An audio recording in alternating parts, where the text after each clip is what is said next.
as we are just moments away from the resumption of the second quarter with just a minute 31 left. Our Zora Stevenson had a chance to catch up with Purdue head coach Barry Odom. Zora? Dan, as you all have detailed, this is the second week in a row that Purdue has dealt with the weather delay, and at this point, it's routine.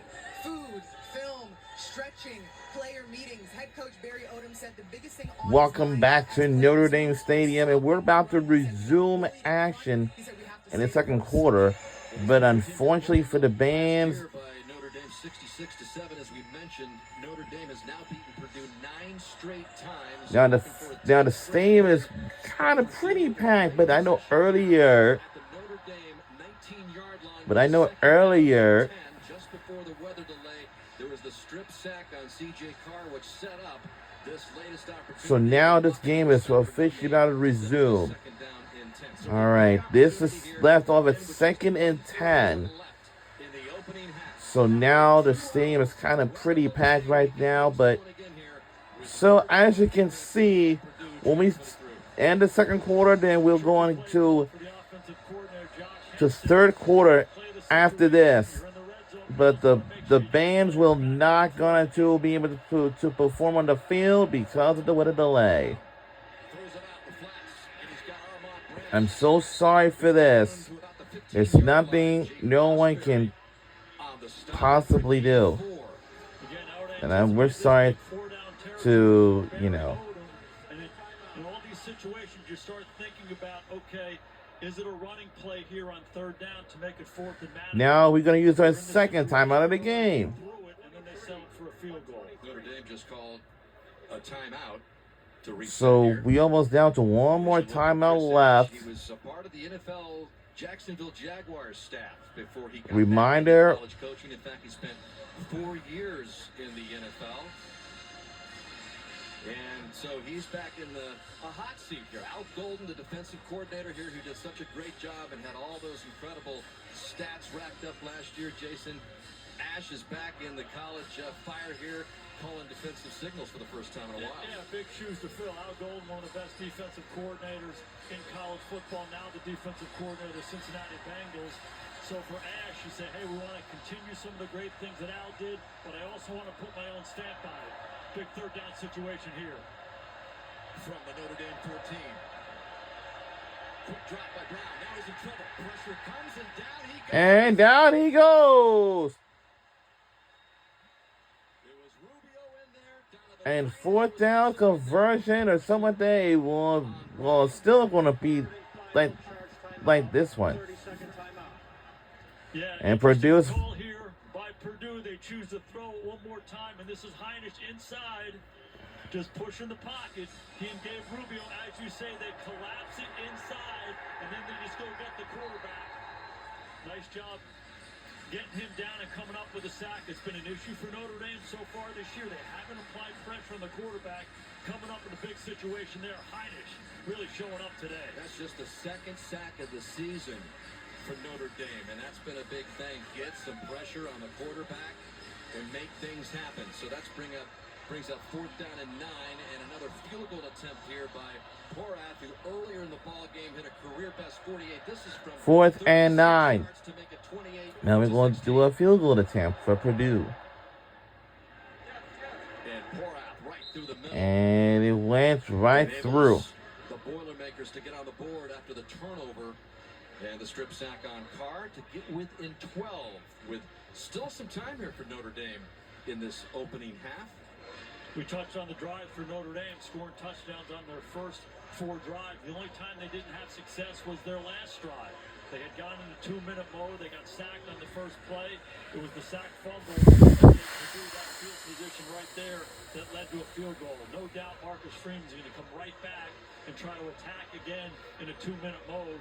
Important for CJ Carr to make sure he takes care of the rock in this situation. And the Irish could get some big-time momentum. Again, they will not go in the locker room when this half is over. So when this first half is over, as a reminder, both teams will not go back into the locker rooms.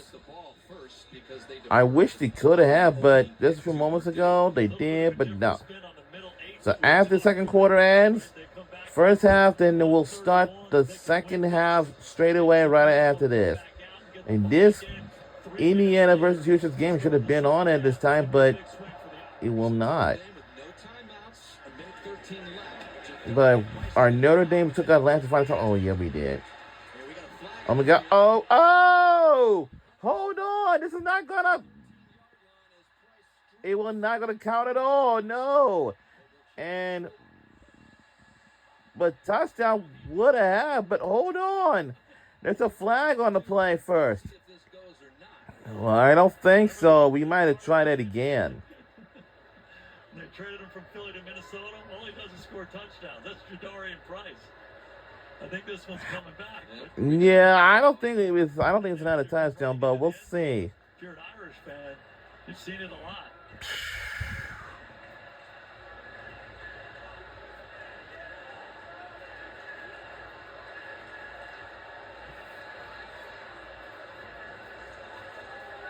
See what the penalty is, but just the latest of what Price can do. He's unbelievable.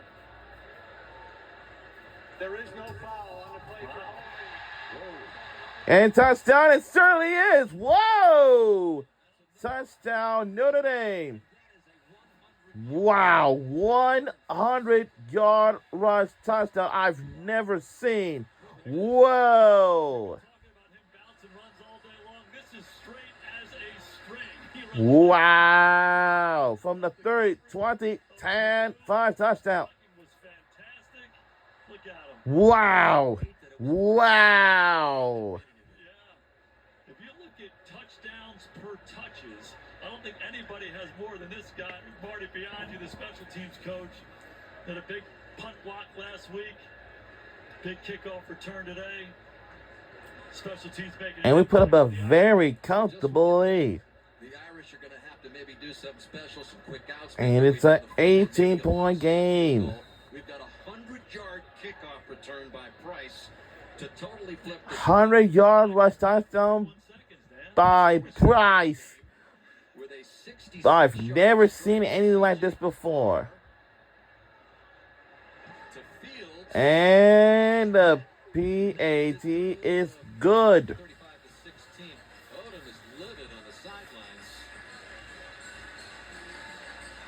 It's one of those when you're a coach and they make a call like holding.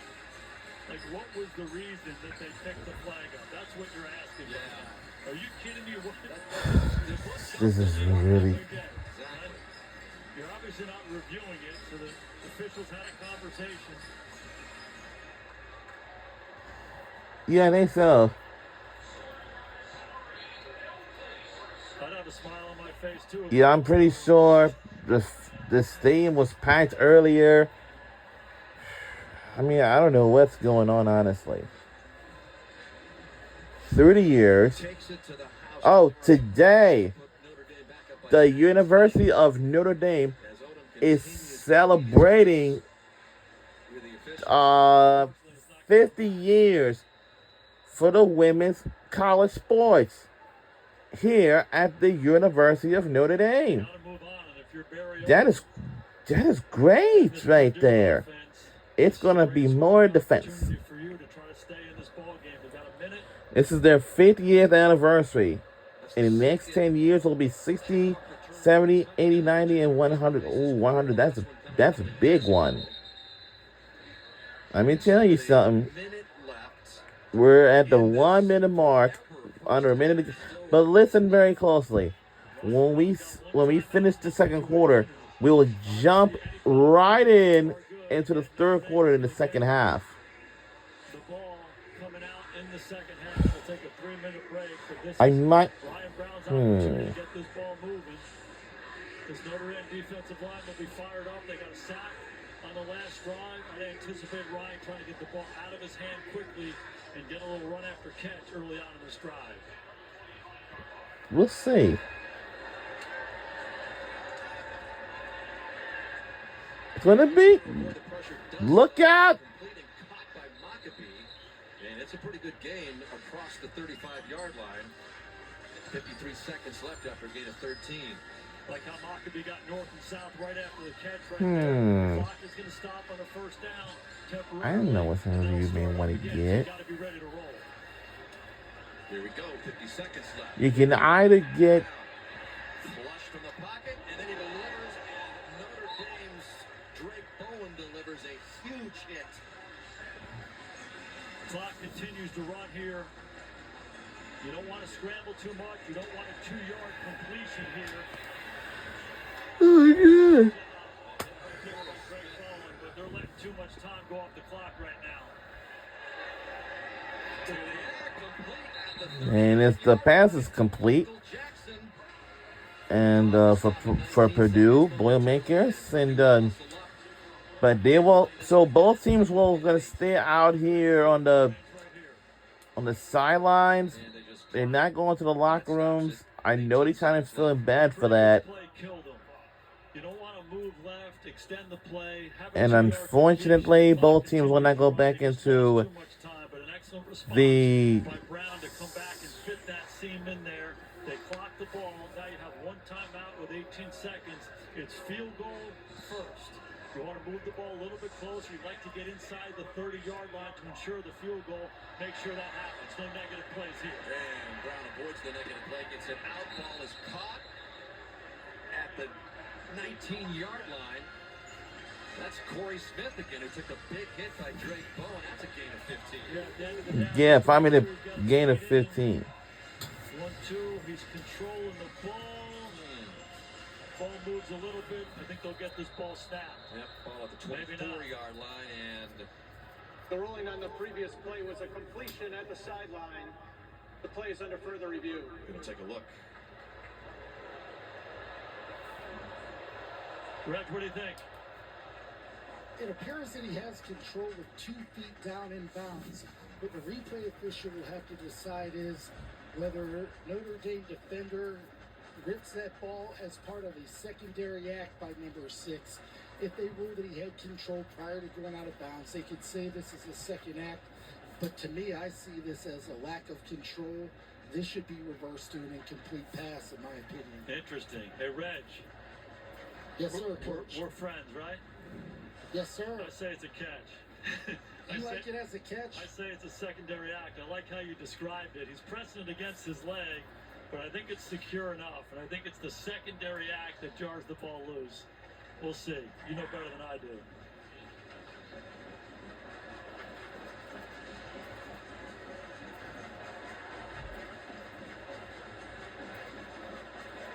They're not controlled, and now it's just pretty close. It sure is. Okay, but right now, if you're Ryan Brown, you have to be going through your mind, okay, if we have the completion, what's my mindset? If we don't have the completion, what's my mindset? I still have my timeout. So those are scenarios you're going through so you can attack this situation, whatever it ends up being. Barry Odom, whose team went in that 3-hour delay just to even get the game kicked off last week against USC, is playing a marathon first half here at Notre Dame Stadium. The reason you jaw at the officials on the previous play, the kickoff, is that hopefully subconsciously they say, hey, you know, maybe we'll give this one to Purdue. You know, this minute 31 that we had left in the second quarter seems like a whole quarter that it's taken to play. Action-packed. As the replay official, Michael Conlon and company, and they got the Mark Kluzinski, the referee. Got the Jeopardy music going.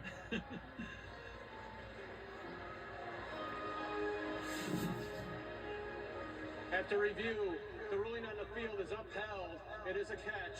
First down, Purdue. Score one for Coach Garrett. Let's go. Here we go. Secondary, Reg. Secondary. I like that. So yeah, that's a completion. Start using your stuff.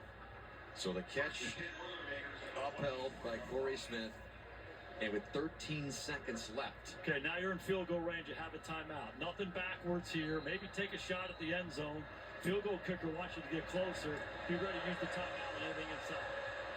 42-yarder where it is There right we go. now. Here's what And touchdown Purdue. And for the score by Purdue. How much can you pack into a minute 31? Wow. That one good from 24 yards to By Nicho Tuggle. who ignites the end of this second quarter. Absolutely love the call by Josh Henson, the offensive coordinator, and the decision. Freeman is by beside Ryan Brown. himself. He's seen too many of these big plays. That's it, the explosive plays. But I I love the decision to go attack the end zone knowing you have the timeout. Excellent route by Tuggle. Big time throw by Ryan Brown. Just when you think Notre Dame is getting some big time separation, you got this that happens. Nitro Tuggle. In the span of only 53 seconds is the exclamation point on a 6-play, 75-yard drive. That's Tuggle right there. Inside release, goes back out to the corner. Ryan Brown stands in there with the guy in his face, and one more time going after the true freshman, Mark Zachary. He's in good position. Tuggle creates separation. You can't throw it better than that. Big time throw and catch. Tuggle's in his neighborhood, essentially. He grew up in Goshen, Indiana, just 30 miles away from here. He spent the year at Georgia. He's back in his native state, playing at West Lafayette, was just about 100 miles down the road. So I'm sure he's got some fans and family that are here and watching this. And Marcus Freeman, who had so much frustration after watching last week's big play assault by the Texas A&M Aggies lead to the victory eventually, sees Brown connect with Tuggle for another big score. Barry Odom's Purdue team is not going away. Okay, Jadarian Price just took it 100 yards. If he takes it to the house here, well, they're not going to give him a chance. Good idea. That is a good idea. Notre Dame just bringing it across the 35-yard line, and that should be the end. Finally, nope. We've got 2 seconds left. We have 2 seconds left remaining. Plenty of time. Ahmed, to send it back to you in the studio.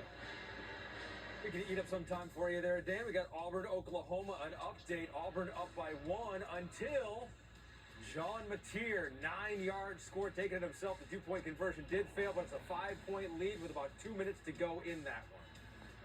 All right, Ahmed, we've got 2 seconds left in here. We have 2 seconds left. And before we go into halftime, but as a reminder, both teams will be eventually going to be staying on the sideline. And then after halftime, and then we'll be jumping into the second half of the game in the third quarter.